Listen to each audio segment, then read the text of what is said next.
glasses? Anyone know without glasses? There was someone in that back there who wanted to talk, and then there was, you could go to the back wall again.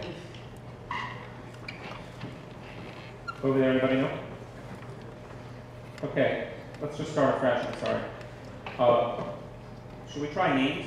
Let's try 3 names. Then let me hear, what's your name? Alana. Gentleman in the plaid shirt in the back.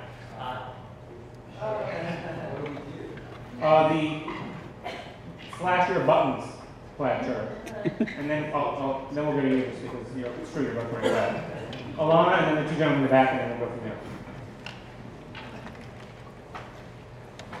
I'm wondering how you navigate through the criticism you mentioned earlier that those who are incarcerated are receiving a free education, while members of the same community and socioeconomic class who are not in prison don't have the same opportunity.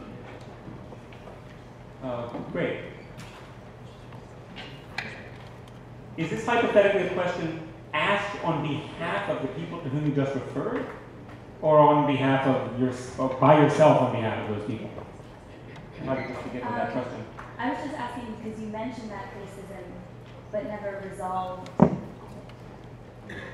just curious. Yes. You brought it up as an issue, but didn't resolve how you do it. Interesting. 2 things to say there. I love this distinction that you draw. It's a great one between how you navigate it and how you resolve it. I don't resolve it, but I navigate it all the time. That's not exclusively because I'm a fundraiser also, but that's not irrelevant. But there's lots of things that we navigate without resolving. I don't resolve it. If this text is working at all, the point of the beginning, the opening sections, which I've sort of selected from, you know, as one thing I didn't read you, they're all true. They're all contradictory. They're often based on multiple passionate contradictions. And they all have very important elements of truth in them. That's my view. So that's first off. I like your distinction between navigating and resolving. And second of all, these contradictions all have strong elements of things that are true and cannot be dismissed, cannot really be resolved. I don't think the college and the prison can be reconciled, as it were, nor do I think they should be. I should say, though, that the concerns, in terms of thinking about this, raises an interesting political question to see about a question about sort of constituencies. In terms of the constituencies that vocally object to the non-existent amount of money it costs to do college and prison, just to say there's 2 other issues that I've tried to touch on often. One is, it's not about money. It's not about money, and it's not about money. And that's overwhelmingly true, I'm going to hazard a claim, about any political question. Although in this country and in this time, all we are in the habit of talking about is, can it be afforded? Is it about money?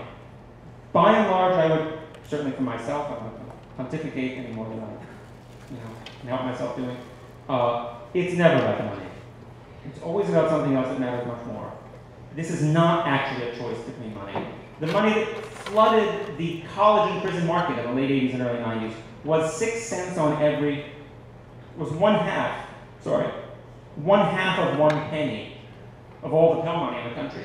And the Department of Ed said, please don't take it away. If there's 1/2 of 1 penny that you don't cut this. It had nothing to do with the money. I mean, people would say sometimes it has to do with the money. So, but it doesn't.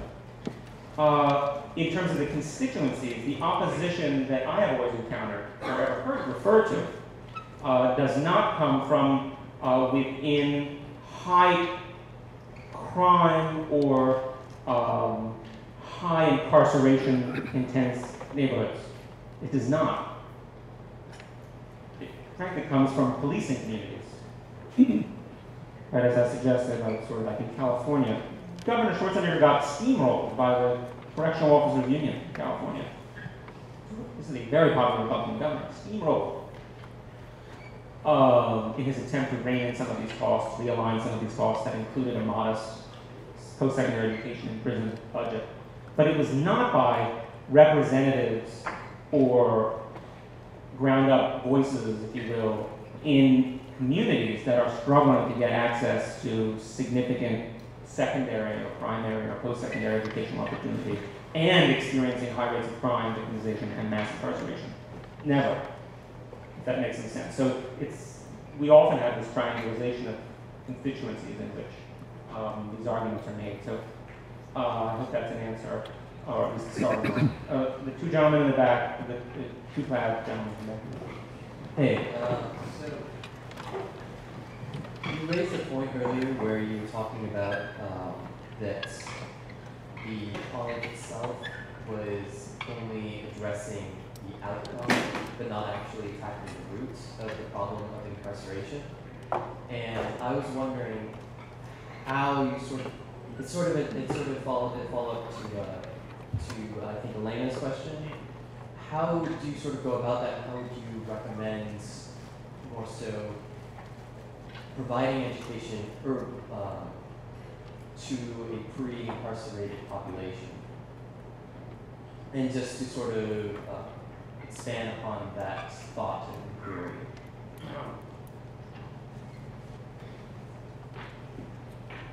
I mean, the most obvious and important answer is I have no idea. But more importantly, and I mean that sincerely, I mean it's a very serious question or problem, but it is not a question or problem that really drives the decisions about the principles behind this project. And that's, I think, the important thing to dwell on. I came into this work, I was trained as a constitutional lawyer. I did sort of civil rights kind of work prior to coming here. Some of it was on criminal justice, some of it wasn't. I'm much more interested in the prison than a person in prison. That's what brought me into the work. Now, as a teacher, totally different story. As a person who relates to other people, my feelings have changed about that over time, but I really do think there is a very overdetermined subject, right? You have prison or just punishment. Right? You have punishment, then you have prison, then you have mass incarceration in contemporary United States. Those are three different conceptual frameworks. All of them are on the table. Each of them leads to different questions. Then you have college. And you could turn that into a policy question. The incredibly unequal outcomes and trajectories of people across this country, in or out or through sort of schools, if you were. Incredibly big project, way over my head. But that's there too, as well as, what are we all doing here? What is this college supposed to be doing? What are you supposed to be doing in this college? Who will you be 4 years from now? Is there any bearing on what you do here for the next 4 years and who you'll be in 4 years? Great question. Those two things are overlapped. Those two huge sets of circles are then overlapped in this project, because this project is about doing one inside the other, if you will. Doing a college inside that place, inside the prison. So it's very complicated. Obviously, I can say personally, I've had the urge many times to get out of the prison setting and address what you call sort of the problem. It is not what began the work, as I said. This place begins, really, for me, my interest in this work, which is very different from other people who started the program. Like the people, as I understand it, the kids who started the program, they were sort of about your age and about your station, they were motivated, as I understand it, in part by the fact that they overwhelmingly came up to the Hudson Valley from New York City. And they were neighbors of, friends of people who came up to the Hudson Valley and were in prison. And they saw the very stark contrast between who was on campus and who was in prison. They knew they were all sort of from the same city, such as it were. And as they learned more about those twin phenomena of movement up and down the Hudson Valley, or up and down the coast of California, they were appalled and disturbed and looked around and said, look, this is a college, why don't we do something? We don't do work with kids who are desperately need someone or coming with what they need when they're in 9th grade and dropping out. I've asked friends of mine who dropped out in 9th grade, and it's a really complicated question. But what the college can do is do college. And there used to be college in prison, and now it's been taken away and destroyed. BART is surrounded by prisons. This is an energetic student body, a hardly overworked but energetic and fabulous faculty. This is what we can do.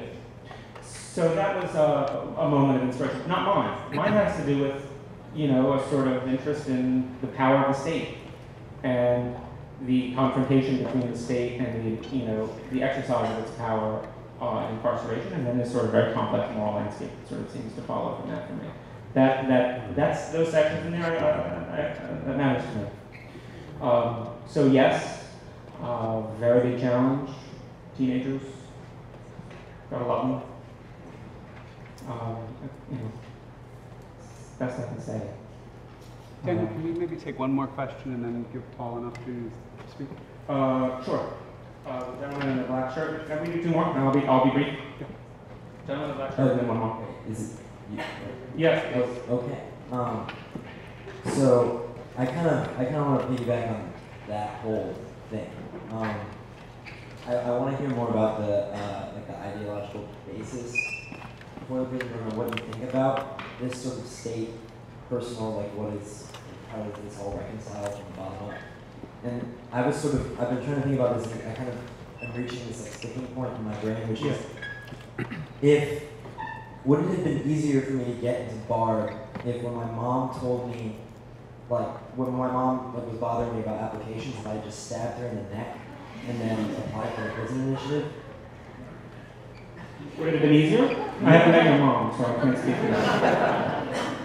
I mean, it's a funny question, but like sort of from that question is raised the problem of what was the original point? Like, there's all this sort of bureaucracy and stuff that where it all sort of gets lost. But what do you want to do? I can tell you the point is not to make it easier to get into Bard. Who knows? Maybe it's already too easy to get into Bard. The point is to is manifold, and I don't consider that a bureaucratic answer. I consider it a sort of frank and sort of aspirational answer. There is a need to, in my view, tame or even break the state's desire to punish. I feel strongly about that. Secondly, and quite differently, our approach to the problems of crime and punishment have to be ones that serve our first principles. And to the degree that I've tried to touch on in the reading I've shared with you, I'll limit it to that. Those first principles have to do with the dignity of the relationship between the state and its citizens, and the relationship between democracy and the concept of change. Both of those currents of principles lead to something like this, lead to something like the problem of what goes on inside institutions of punishment and what the consequences of institutions of punishment are. I have dealt with those questions at more length. I'd be happy to talk to you about them or read over some of that stuff together with you if you wanted and sort of go further on that. That's at least how I would begin to answer that question. And I'm happy to later too afterwards and try to talk more directly and more at length about it with you. Yeah. One more, and I'll be short. Yes, gentleman in the baseball cap. We can talk after. What is the spectrum of crimes committed by Bartscherer?